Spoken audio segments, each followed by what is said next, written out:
na ye call back for events. But this year I think I've been to Kumasi about 3 times.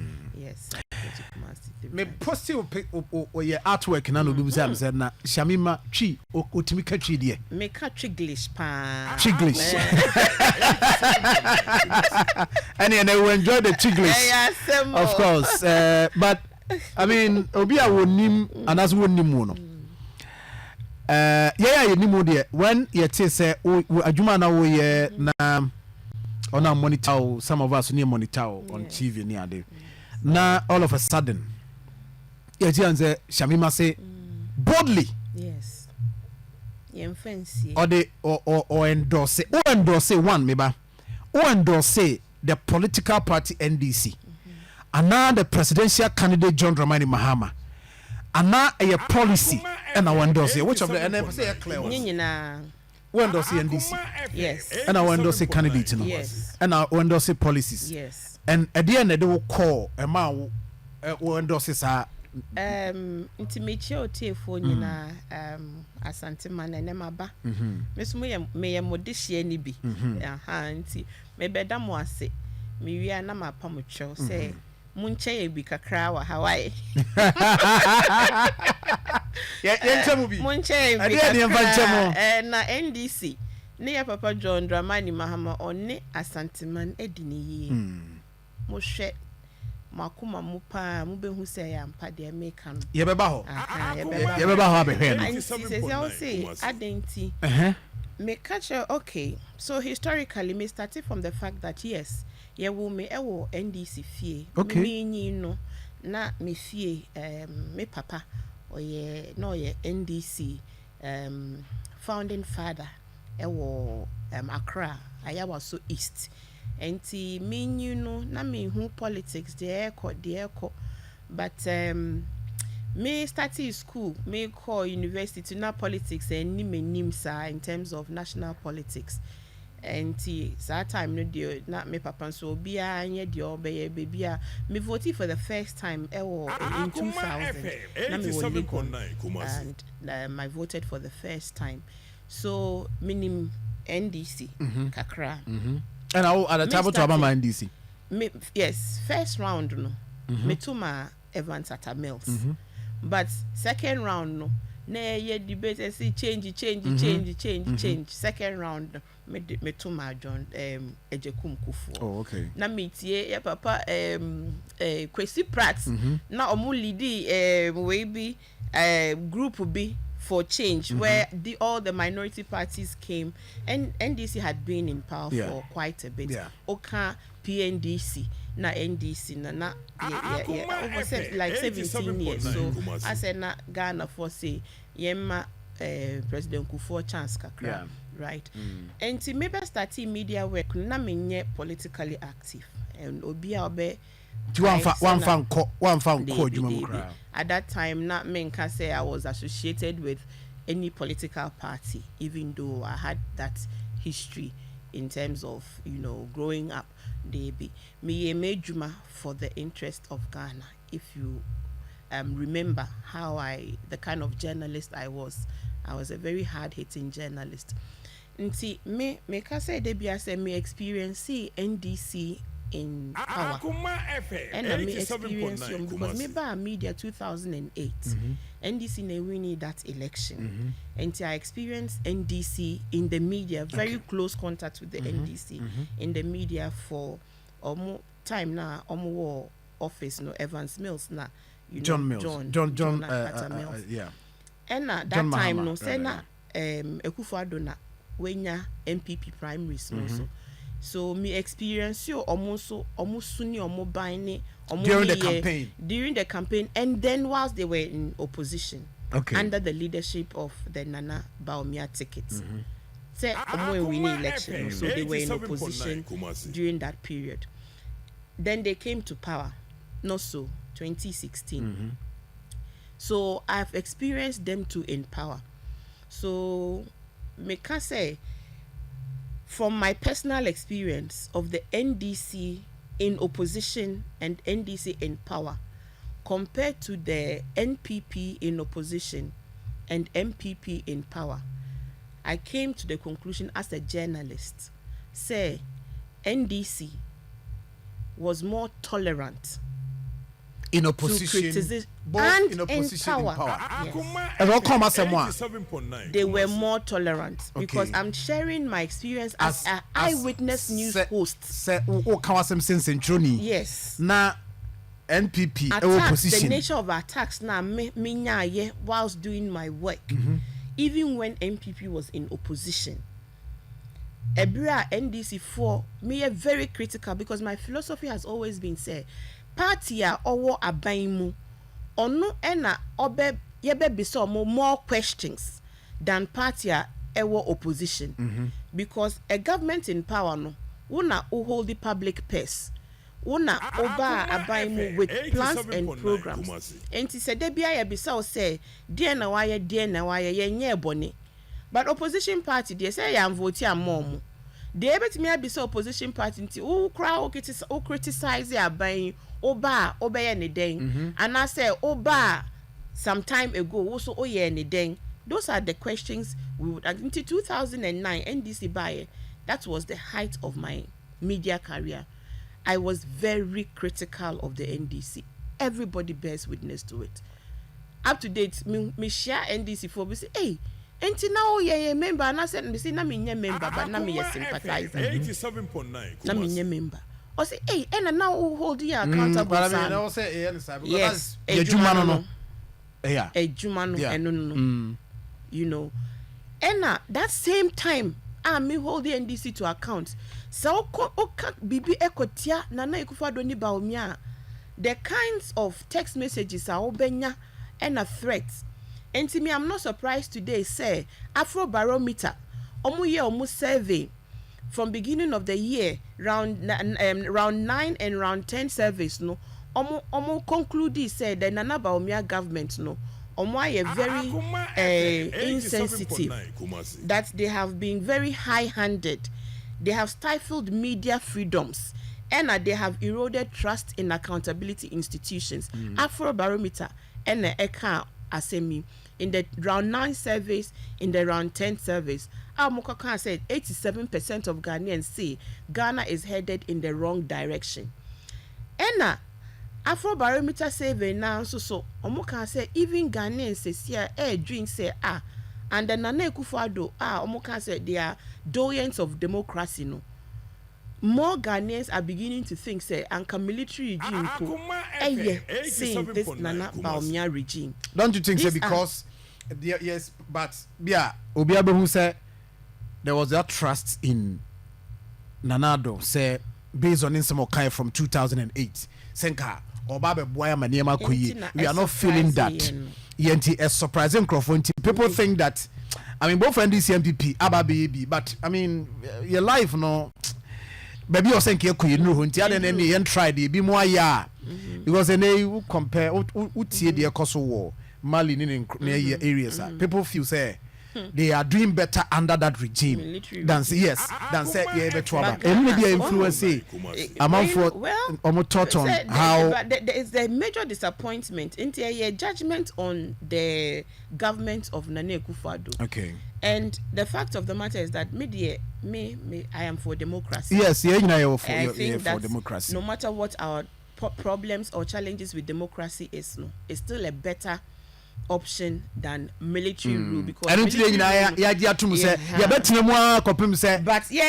time I did disagree with, because Memeka said democracy does not begin and end with an election. Okay. In fact, that is when the real work of democracy begins. And see, citizens and what's your own train for the next election to show the government where power lies, because citizens, we have voices, we have the media, we can mobilize Kenya for one train for the next election. Who say government the draconian taxes and hardships, no corruption na demonstration. Demonstration on the streets of Nairobi across Kenya and force the government to act. So governments can act in the middle of their term, from the beginning of their term, citizens no yen and ayabema government to act because here the eja eshe omo from day one. Omo da omo bedrin say, hey, man solve a problem ya enye ye. Omo da omo be hu say se me koye kata hihye ni proyen sema enye ye. Omo da omo bedrin double and sana omo aye arrogant ewo power because omo nim say citizens no omo eni eda ho se wo ye de emfata omo be demonstrate against you. Nana Akufo-Addo government no so ena me ko hu say Media Foundation for West Africa published a report under the doyen of democracy and media freedoms. That is what they sold to us. Almost say from 2019 to 2023, 79 cases of media and press violations. Oh, yeah, Centroni. Me program I will love Joy FM, many Evans Munyina, Manase Munyina. Almost say media for increasing lono, self-censorship. Professor Odriga Jepo, interviewing you several times. There is growing evidence say the media are self-censoring because Nanado say we passing right to information law, and he is promoting freedom of speech. But you see, in reality, no, why to say Idi Amin, freedom of speech is assured, but freedom after speech need ye and ye guaranteed.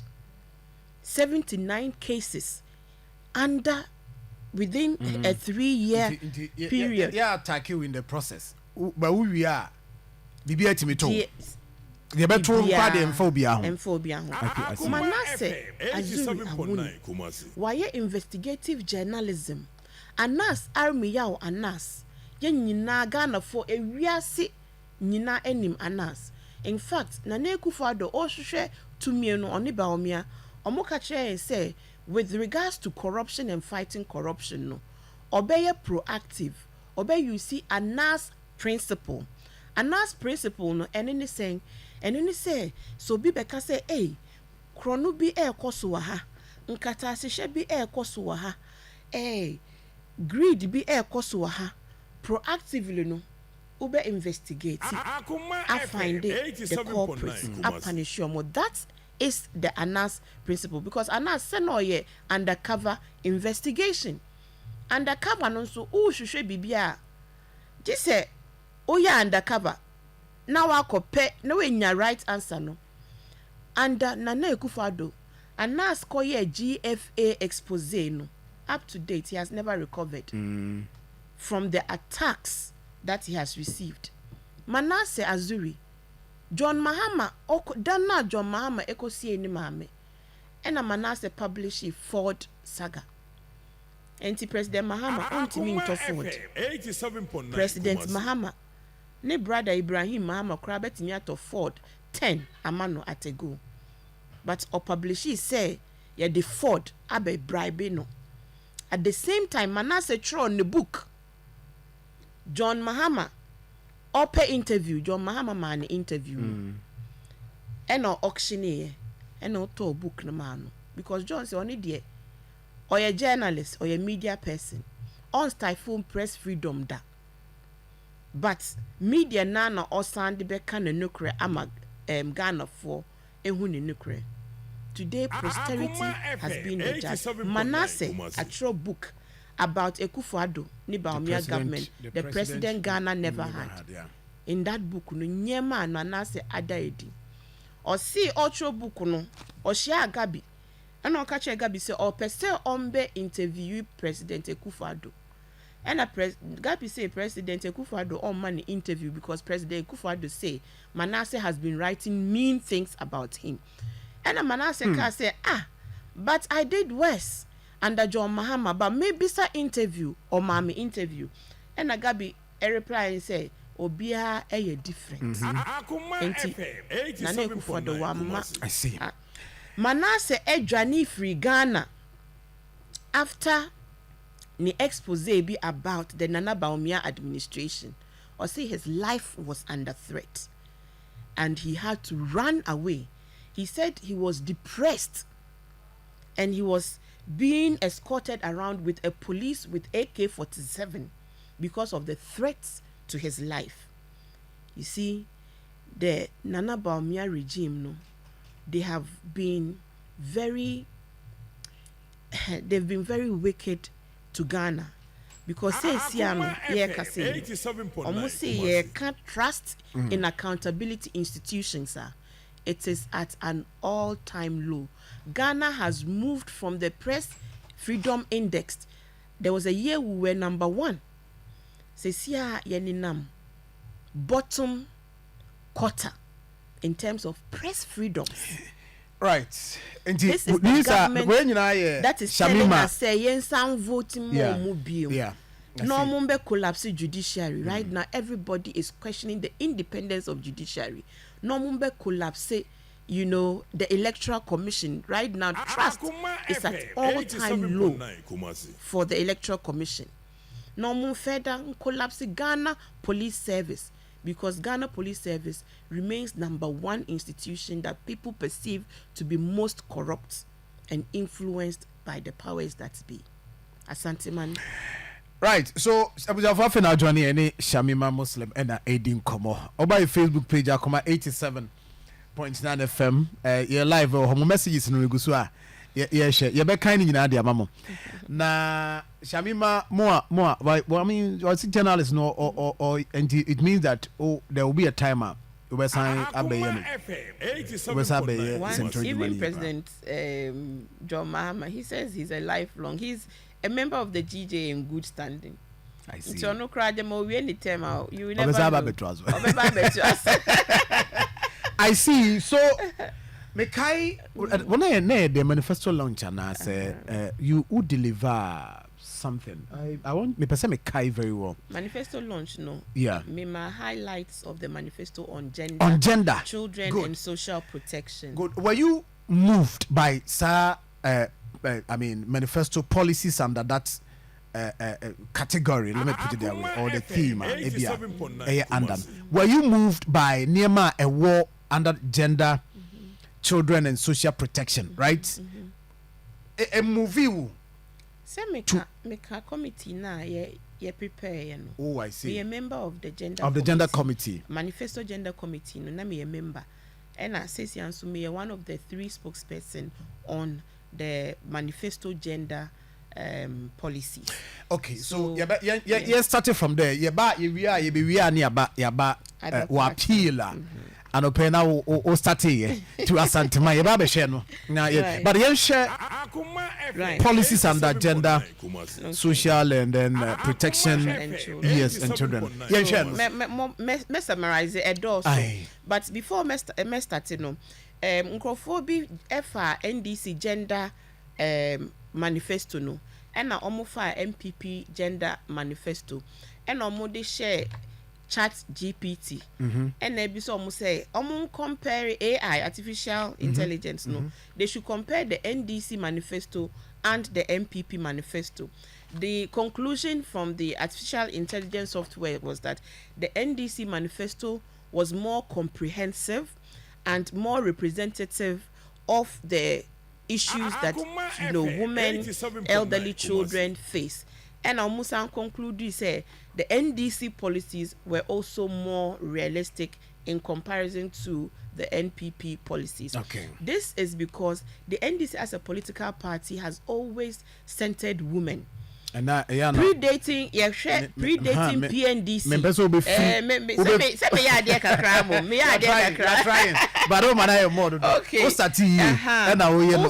PNDC regime through to NDC chapter 1 na NDC chapter 2 the plans and programs na one have been the most transformational in empowering Ghanaian women and persons with disability. 87.9 and PNDC NDC no 31st December movement mobekaya and I day 31st December women's movement program no ebaye sa program no was the single most largest intervention for Ghana mba yechre mba nsanwo edwuma across every country ubehu 31st December daycare Ubehu daycare e bang market.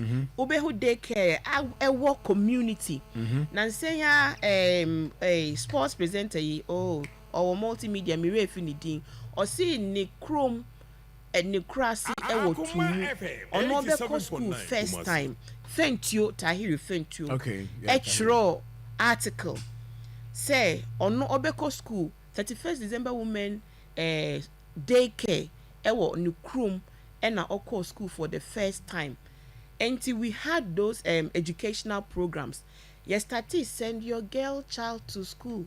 Mommy send her to school because you say na mba yenko school bebre since independence. Sa program no and na ama ene ya achieve what mbrofo beka en Potokasa Potokasa beka say parity at the basic level. The number of girls in school, the number of boys in school, the same. We've achieved parity. Your basic level, no. Senior high school and a tertiary to have policies, affirmative action policies, ever increasing numbers because you who say mbani bidru JSS na ya warrior mo and I say omukoye omukosuya nse ho adwuma because you see oba de usuya ade bebre a onya kunu. So those cultural norms exist in our society. This is the history NDC has come from. And the most comprehensive gender policy. Number one, what do we want to do? Your manifesto, your constitution envisages an egalitarian society. Egalitarian society ni say irrespective of your gender, or your Bahanas or your Bema, irrespective of your religion, or you're Muslim, and now you're Christian, and now you're Busum Sumnia. And then we are many 3 PhD. You're trying. Yeah, it's good. It's good. Irrespective of whatever you are, you should not be discriminated against where it comes to access to your society resources. And your manifesto, no, you can say, you share your chrome. There are different populations. Mba wom, children, persons with disability, and disabled people, and of all these population groups, no, Ghana Statistical Service, I can't remember, say 800,000 Ghanaians have fallen below the poverty line. 8.5 million Ghanaians are multidimensionally poor. Yes, a debut. And Obetima.com 000 ebuye 010 formation. Ratio ni dia woka so we ha.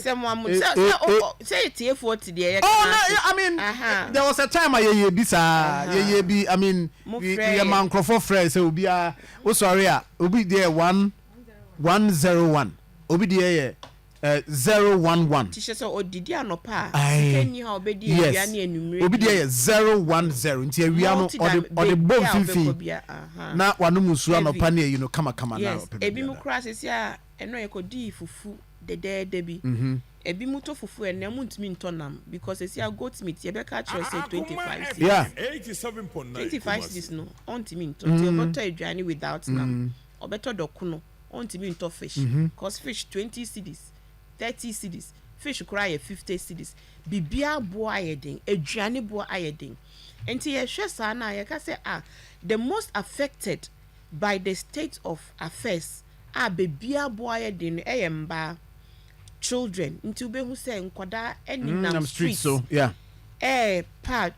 you know stress somebody ma hu bi ye hu bi akran so de bebre omutumi be gina o ka so amomo a omu nfi ekom tini na ekom ti ena nkrofo a persons with disability they can say persons with disability omo ni pedua na ba bia to chema bi o ha bia e bia na ni disability nya inability yes na ni nsa na ne na bibi omo ena ye elderly omo na 800,000 Ghanaians na omo fall below poverty line na 8.5 million aye multidimensionally poor no categories we I'm afraid mba nkoda ye elderly and persons with disability. Nti yehwemu, what should we do to solve the problem? Monya solution to the who can you na. Ye famba na political inclusion and participation. Ye economic empowerment and ye social cultural protection. Nti about political ya ka say 275 member parliament. Only 40 are women. NDC forward 20, NPP forward 20. And I can say, on mine bia intimi unko nenim ebra mba enka ho a yedi taking decisions about allocation of resources and priorities. In fact, yeah, can say United Nations for say interparliamentary union say country bia achieve a minimum of 30% representation in parliament before 2030 no yebe yi omo afri member status to observer status enti na offer ya affirmative action law na ya pass no ye minimum requirement says ya target to achieve at least 30%. Says ya we are doing less than 15, about 14.3% for the 40 members of parliament. And sheswa next parliament no ye nya 14 because mba bebre omo enwi ni omo primaries for both NDC and NPP. Enti sekobane it means Ghana yebeko yechi in the Committee of Nations. Enti John say at least the onobetimi aye no number 1 was starting affirmative action no ebra oyo opposition leader were appointed Professor Jane Nana Opoku Ajiman, the first incoming female vice president of Ghana 67 years after independence. Ni spokesperson eye oba, ni deputy spokesperson Beatrice Joyce Bauer Beatrice. Under his watch or see communication teams no bureau no must expand to include women. The NDC as a political party yewo mba bebre omuye members of the national and regional constituency communication bureaus more than NPP. The party can say omuye democratic. Ye mo mpanyi Akufo-Addo oko Canada. Yebisa say I didn't number a new government or see Ghana number and show you enough dynamism. And there was say young pray home from what do you call or see from polling station to constituency unit. Yes, or see young pray home na start wo na yen fan first wo so na yen appoint to AU gender champion. And now him say Anka Rwanda and pass the affirmative action bill and set women seats. Uganda is about 50% of Omo parliament. Which try to even get Uganda 14 20% in 20. I mean by 2030 na say yan take concrete steps. Yeah. We will not get there. Your mama say ono the oba prekupe 30% appointment of women in public office. Obeye prekupe. Sisi amba no so ye omo wo ho ye be hwehwe ye be ye amomo. O see ye ban so a ye be support women political participation and contest of elections because it's either you are appointed or you contest an election. And for the contest of election, or see from day one, we'll start preparing women who are interested from the local level right through the regional, national level, throughout our party institutions. You be more incentives. You be reducing cost no more participating in elections. Or more participating no more winning appointments no. You be starting from 30%. Now you di political empowerment no or no you buy economic empowerment nti eno na me be say because major issue oba yen Kumasi said the woman no eyedwa yes edwa die ye ma me no I mean about 80% of a ma ewo asantemantem eyedwa the one fa de ma kagitia no sabre wo tie we bie na fidie o te bodwa table bi ho yes ena jene kakra enchine kakra nti area ho nyina ho no motom de efiri exactly de ono so aye ne store ewo ho nti oba santemantem a 20% ni ye wo mo a omo kra no ebi mo ho a government ejuma na private ejuma eno so kra no omo ji salary eno kra nipa no opon ba fi a oye osabe die store you get it nti nti asantemantem a de dwa ye ma me no dwa de nti de na mo wo de ma ejadifo me de mani agi pa se me wa ha se because they be a me reference Asanteman. Yeah. Me say Asanteman the embodiment of women empowerment because traditionally amamre mu kra no muye matrilineal the custom of Asanteman matrilineal cheshes mu nim says oba eka ho a eye Asantehema even more powerful than Asantehene ntina mudi omame ade ewo hase ono so wo ne dia wo ye de bo Asantehene the only one yes afutuo emodu pa yokomusa abrewa bia chichiri adwen a we ka se ko abrewa because ye nim se abrewa no ne nyansa edo yes abrewa ntimi ndada oda de ono obeda obehu aka kire wo no okọ gina beposo sen untimi hu akwasem enti no na ye nim se economic empowerment no informal economy na wa afre no it is mbana ofa Ghana informal economy no it is powered by women micro medium small large scale enterprises big business women obehu omo wa hase enti for economic empowerment no ayaka say mba bebre omuje train nyina ayeden ahye because krom aye shininti no the Women's Development Bank no edeba first bebre ewo cooperatives ebimu yesusu na savings and loan companies wo ho omuma mba jetre sesia NPP nana baomia baaye no omo abe collapse almost all savings and loan companies nti sesia loan sharks utimi koji obisika or the interest kesie e the basis so amount when tia obefre onkrofo nyina say wa beje ne sika wontia se woni se sa na ekoso e wa ha nti ye maamefo bebre e dia e how kesie ene adia ene ede abramo nti Women's Bank no government titru ono ene ebeba obombo ebebua mba me kan so me wa madam fo bi ono ye bank manager in charge of SME and other SME now oye no or see 80% emba beneficiaries or mobeji loan or frame or see your Women's Development Bank there a game changer say etimi ya say a commercial banks croy ehun say omu lendima mba it is more profitable nti be who say commercial banks bebre say omu wo women's banking units Sano they have flexible requirements. Bisa collateral because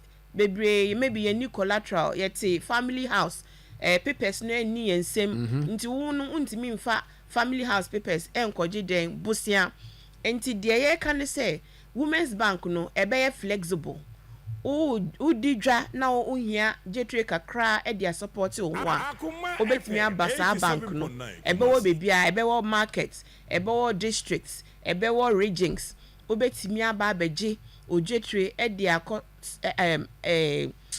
ko ye wo business so that wo business no ebe ko enim a wo so benya bibi e dia hwe mba e dia hwe aboa okunu e dia hwe obusiafo because ye hu say obakita efie eye ene no kro no crepa na aka no oba kita be ma pressure sem confirm yes ada bia wo ne so na kwaba ono so ba otimi yi e ma ne timi yi ama ne tra me ma ne de ko bi fie bia edu be bia timi e ba saa yeah, man, me say but majority no Ghana Statistical Service waka say there are more female-headed households than there are male-headed households. Even in households that they have a male who is the head of house. Obano ene fie no because obema na ejuma no asay enko enim ti obano okoye kwaye farmer kuya easy. Okay, yes, we are saying piano crown ye bi wo kwaye. Odo na wa ye kuya. Odi bi beba market aba beton e wo kejetia. Nti ya papa Jo Mahama say Women's Bank no ye dey ba.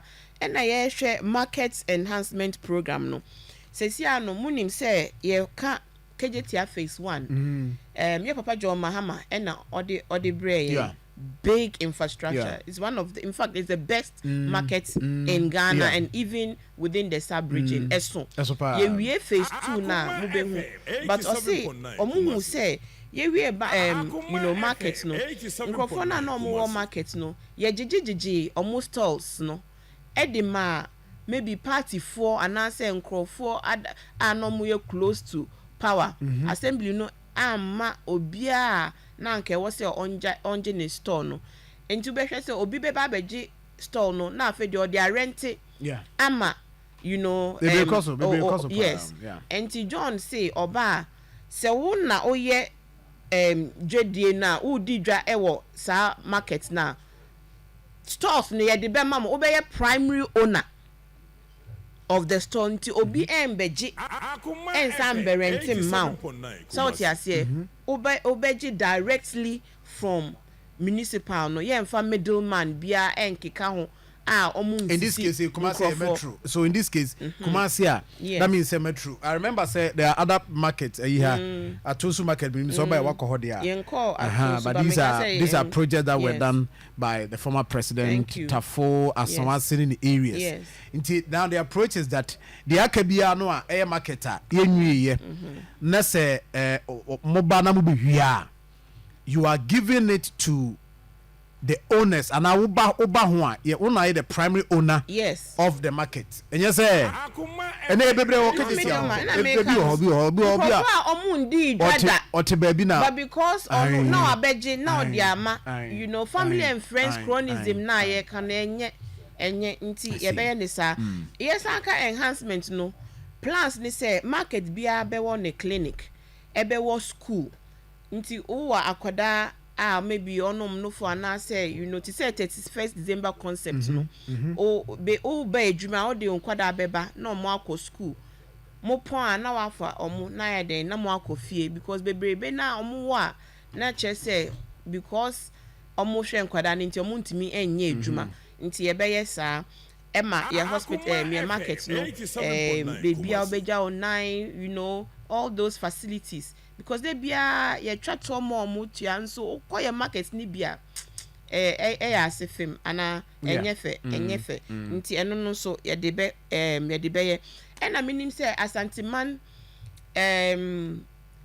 this farming a primary mainstay so for yemba na omo pese omo ndo no ye women in agricultural program no eba women in agriculture program no yenim say often oba omu here land e dia do a omu ntanya land because land no ye chief ohenemo no na omu community land no family land and I say ahemfu no e na omu land no nti ope asase ado a untimi nya bebre na omu ntimi nya Ghana says here can women rights your land rights bill in some places you free oba landless because oba okunifia unya asase uko o papa fia you say okura untimi nya asase oba ware afiri ha nti uko na okunu a na you say sanko papa ho biem uko dru papa ho nso a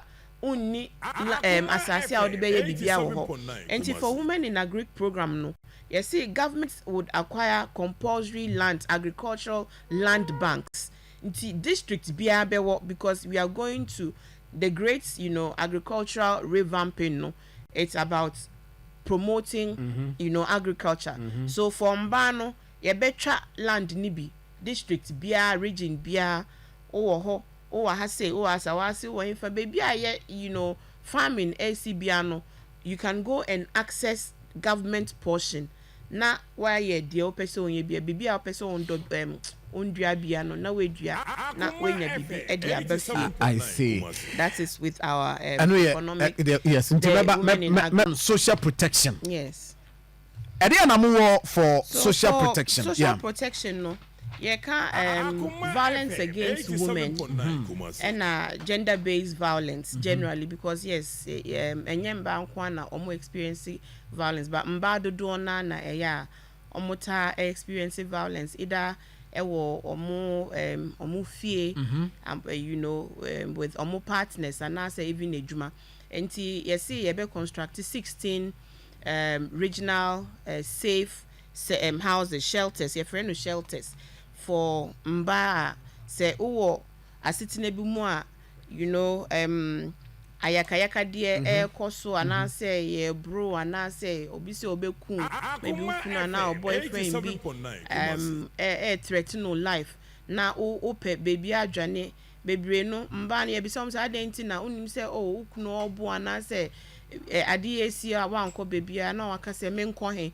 enti Ashanti region benya regional shelter baako at least obetimi adwane aba ho ansa na ya hwehwe nyemanimu aboa wonti regional shelters no ye de beba ena ye wo bibia ye friend survivors care kit for victims of gender based violence na eno no ebe include legal services oba aban be ma lawyer so pese ya review ana say ya defile oba ya sodomize oba be ma obi afa no echi you know say a big crime say sabesi ya defile akwada on drew ye ana ya rape oba you know penyimu nyina obe report case no ma empe at the district and regional levels no police station na obeba no they should provide you with all of these things in the survivors care kit obenya free legal services, medical examinations for free, yebema emergency contraception, and I am now a drobi a friend of HIV prophylaxis. And so far senipa krona or repeal no say defile you no so over HIV on to me and fam ma. And I am now mental health care services because obabia or going through nyeme yana so obibia while going through attack ni trauma no very difficult omu here mental health care inti enona yebeye to protect our women and our children. We also have a gender based harassment policy, zero tolerance for sexual harassment yebe implemented and ya review labor act no to provide 4 months maternity leave for yemba no. Wow, 4 months exactly. Bema paternity leave. But you see mbani bisi my mamu na ye de mamu amunti na fie mu de be komba pe menim say no kwa ya no kre ombo me hwehwe mo fe wombo mamu se maje wombo da wombo ye be pisa mba no say emanu maternity emanu so mpese ye be enjoy bi pa right. And yes free sanitary pads na ye ka for ye mbaba na omo ebimu basic school classes here omoja omubu brantem hanti from basic school to secondary junior high secondary school no yasan de beba biem because yenim say empem bebre no say oba won ekwa wo so anade hin period ai obuninsa ebimu no omunnim omuntimi nto nyema na pad na mo de behwe omo no nti omutine fie omo nko school yes nti free sanitary pad for schools no yeah the program no beba nti obetimi aba school pad sa obekọ no ho a exactly okofi o mabie ne wa ferry nti nyina no ye de ba o hwe ye persons with disability a ye be increase leap no for persons with disability and our elderly leap allocation to persons with disability now omo ejuma ye enko enim no ye be increase amamu and we will also increase the share almost pebe 5%. The district assembly common fund na ya allocate ma persons with disability no NDC ba omo increase ye cost 4% no na 3.5 NDC de ba 4 yes an bedwen ho na ye de akọ 5 sa na omo say ye nyama omo ye nwie free tertiary education for persons with disability no ye de ba as a social protection and intervention policy say uko free basic junior secondary now person ko tertiary dia obeko for free na owie nso a ye njamo ho John Mahama si oba at least affirmative action for you no 5% employment for you in public services nti bebia aban efa nipa bia no ye de beka ho say say omo employ persons with disability, at least 5% persons with disability, which means to say we should have disability access. Bebrebe no say anka obi na owo wheelchair mu a ontimi mfuru soro say muso ni pokro no mu efuru soro nti no aso de beda nyina so how to make our studios accessible. Say chere say owo abansoro o say o the studio no ye den eba form ana wa set up offices e wo form for one na omuntimi enante emba soro no na nyina no ya create inclusive society. Ena ye ka targeted support for women with disabilities, because you can poverty levels now omo the bottom list no nti omo so benya welfare any empowerment na ye dia mom. Then we are also talking about a framework for children's safety. Says ya no yankwada no they are not safe nsem boni bebre affecting our children in our schools, in our homes, in our societies. Bebre na exposed to all kinds of livelihoods. So there's going to be a strict policy for parental neglect. Say who say your parent and na all neglect to parental duties and na o koda ye truant oninam ebran wo say oninam ebra free education wo nso omunko school. We are going to enforce those policies and ensure that our society is safe. My last one is with the elderly. A ban card na ya de ban, a fancy word for protection. We are 65 years and above, and now we register for card na. Obetimi access government services for free. To say ayalolo bus is here, abe o the card no kwa untia transport. Of course, free universal primary health care no. And a health insurance program no so bemamu setting programs ne for free nti o the card no kwa obetimi enya saa nyema no for free enu bi na yewo ema Ghana. Mema 1 minute now what they are kabibi atra santima 1 minute asantiman ya ba ya damo ase meka ye no meka say NDC nene Papa John Dramani Mahama oni asantiman ediniye mpuntu de odi bebre eba asantiman.